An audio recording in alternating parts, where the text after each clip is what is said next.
자, 전 시간에 이어서 진도를 계속 나갑니다. 자, 이 판례도 일반 경찰 시험에 출제가 된 적이 있는데요. 우리가 현역을 마치게 되면 예비군이 되잖아요. 그러면 예비군 통지서가 날라올 텐데, 자, 마지막을 보시게 되면 소집 통지서를 수령할 의무 있는 자 이렇게 되어 있습니다. 이 의무 있는 자는 위에서 보듯이 예비군 대원 본인을 말합니다. 그런데 그 밑에 보면 그 가족이나 가족 중 성년자, 그의 고용자는 의무 있는 자에 해당하지를 않는다. 그쵸?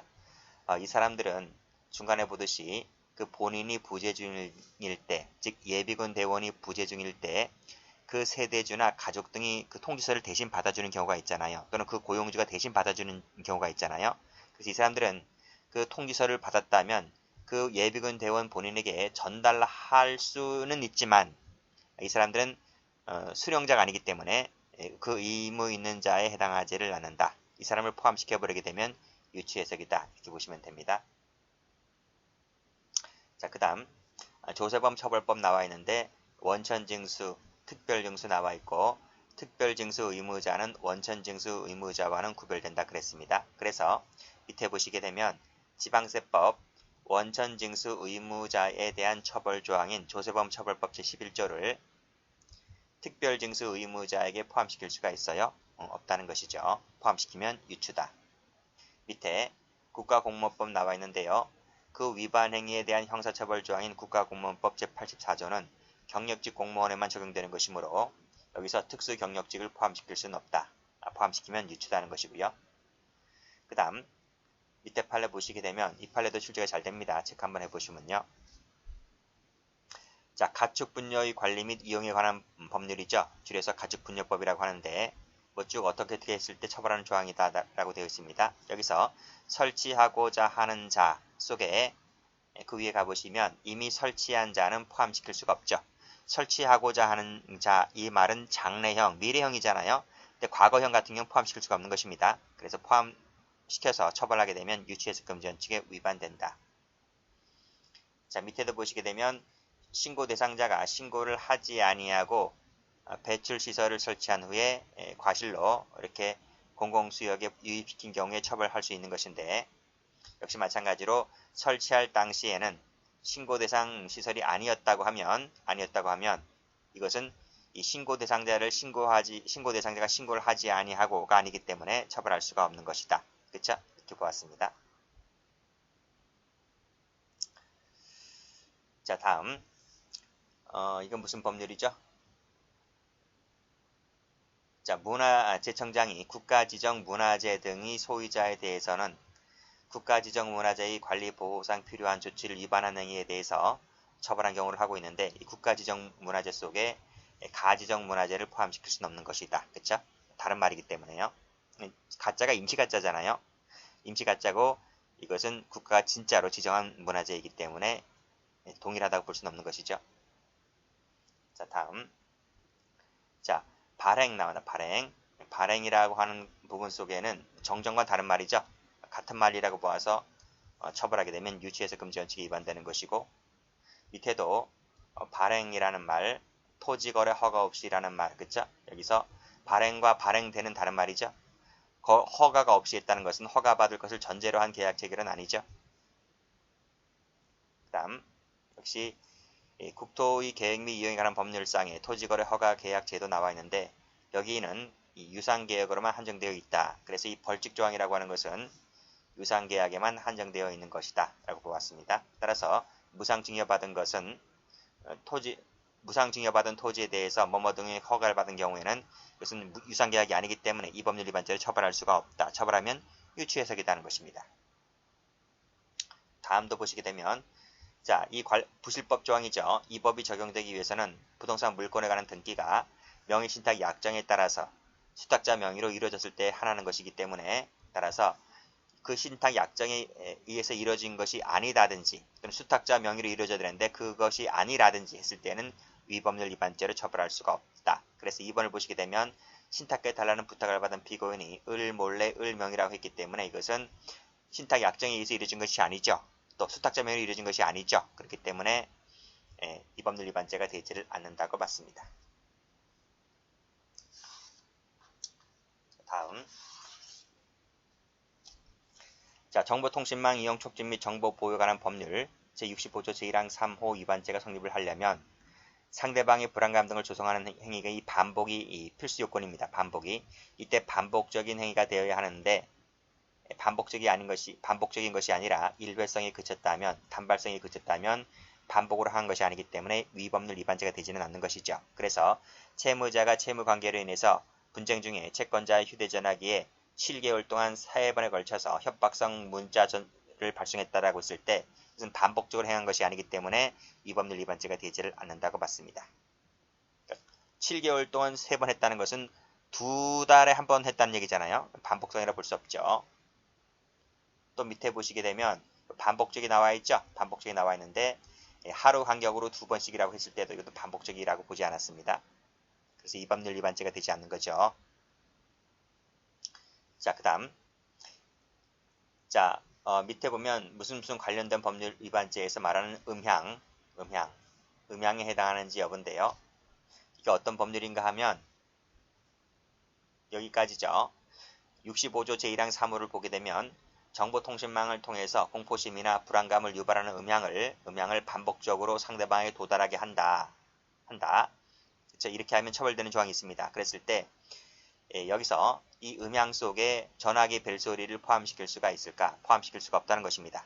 왜냐하면 이 음향을 보내는 거잖아요. 음향을 반복적으로 상대방에게 도달하게 한다. 그렇죠?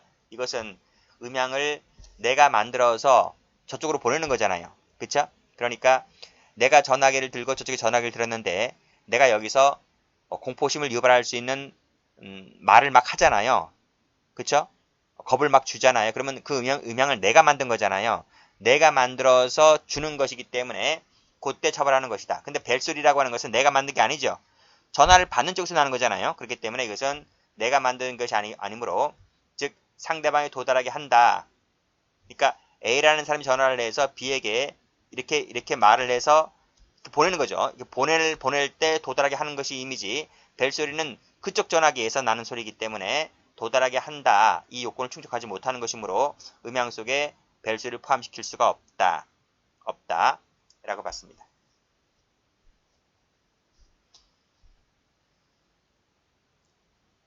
됐죠? 그 다음 그 밑에 111번 자, 양도 나왔네요. 양도라고 하는 말의 의미가 나와 있죠. 양도라는 말의 의미는 권리나 물건 등을 남에게 넘겨주는 행위 이렇게 정의가 되고 있습니다. 그래서 이 양도 속에는 빌려주거나 일시적 사용일 때는 양도라고 볼 수가 없다. 왜? 양도라고 하는 것은 위처럼 권리나 물건 등을 남에게 넘겨주는 행위라고 이렇게 지칭되는 것이기 때문에 빌려준다, 일시적으로 사용한다는 것은 그런 의미가 아니므로 양도라고 볼 수가 없다. 자, 그 다음 전자금융거래법도 나왔네요. 여기서 대가를 받고라는 말은 취득을 말하고 있는 거잖아요. 취득. 받고 접근 매체를 대여했을 때를 처벌하는 조항인데요. 이 받고라는 것 속에 약속받고는 포함시킬 수가 없는 거죠. 이 현실적 취득이니까 현실적 취득을 말하고 있는 것이기 때문에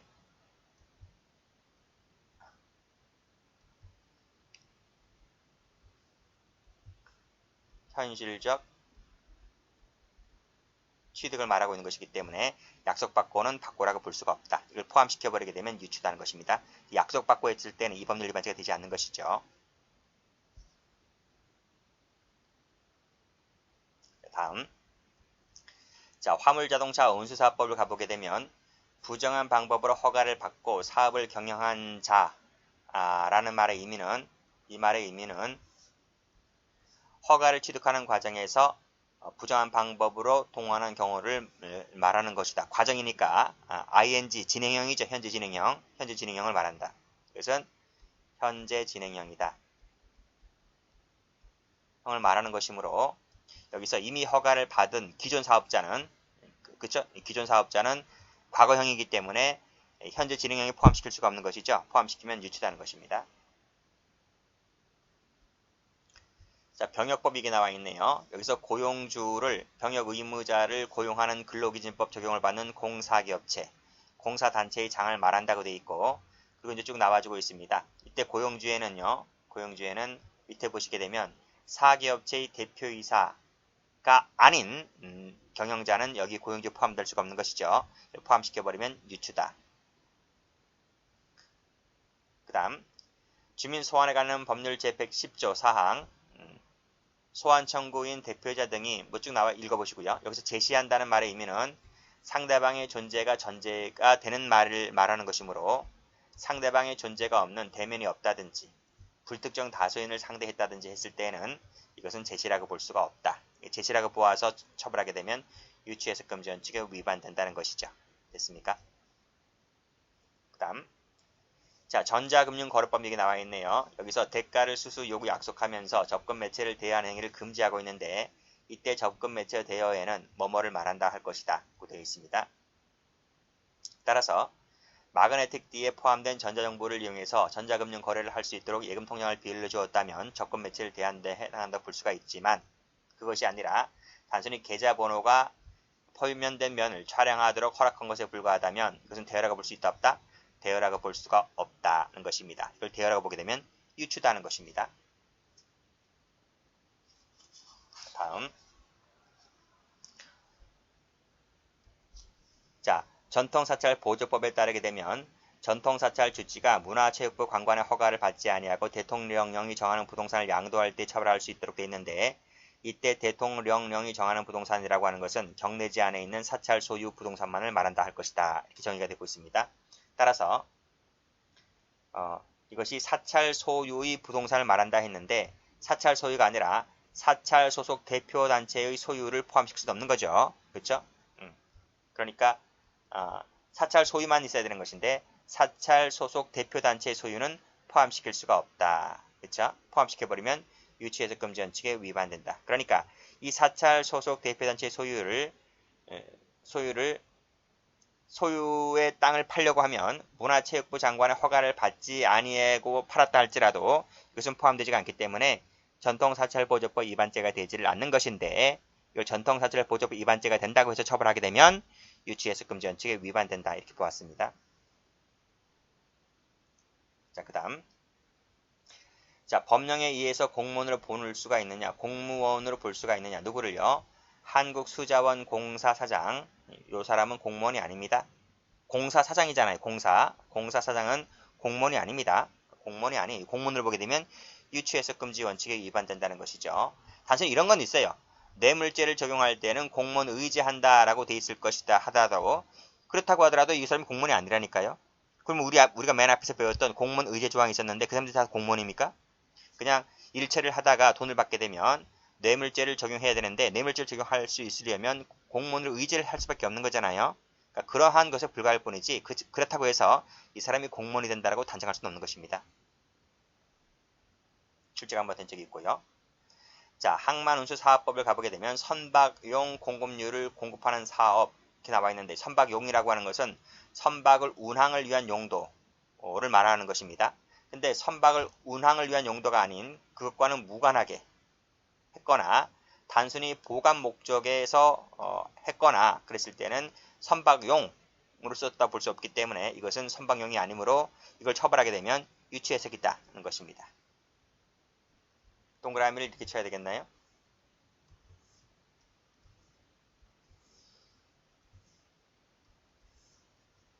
왜 안 되지? 이렇게 쳐야 되겠네요. 자, 다음 보시게 되면 자동차 운수사법을 보게 되면 양벌조항 나와 있네요. 양벌조항. 여기서 행위자를 벌하는 외에 그 법인에 대해서까지 벌금형에 처한다는 우리 양벌조항 법인론에서 배운 적이 있었죠. 그렇죠? 이 법인 속에는요. 법인기가 없는 단체를 포함시킬 수가 없다는 것입니다. 포함시키려고 하면 명문의 조항을 두고 있어야 됩니다. 명문의 조항을. 이것은 우리가 법인론 할 때 했어요. 피고인에게 불리한 것이므로 이것은 양벌조항이라고 하는 것은 피고인에게 불리한 규정이기 때문에 불리한 규정을 적용하려고 하면 반드시 죄형법정주의 원칙상 명문조항이 있어야만 됩니다. 죄형법정주의 법칙상 명문 규정이 없음에도 불구하고 법인기 없는 사단에까지 양벌조항을 적용하는 것은 피고인에게 불리하기 때문에 그러한 뉴스 해석은 허용될 수가 없다. 이것도 출제가 잘 됩니다. 도표 한번 쳐보시고.